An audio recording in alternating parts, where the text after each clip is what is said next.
Hi friends, నేను tomato పప్పుకి తాలింపు అయితే వేస్తున్నాను. టమాటా పప్పు కాంబినేషన్గా, చపాతీకి కాంబినేషన్గా టమాటా పప్పు చేసుకుంటున్నాను. ఇంకా ఇది ప్రెషర్ వస్తూనే ఉంది. సో అంతా పోయిన తర్వాతనే మనం తీసుకోవాలి.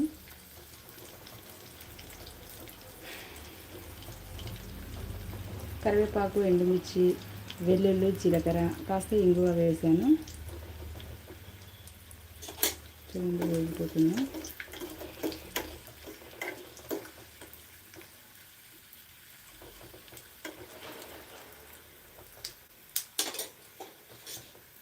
నెక్స్ట్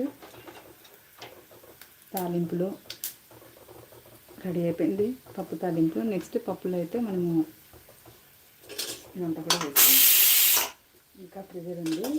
ఈ విజిల్ తీసి కాస్త రుబ్బి సాల్ట్ వేసుకొని ఈ తాలింపు పప్పులో వేసుకోవడమే.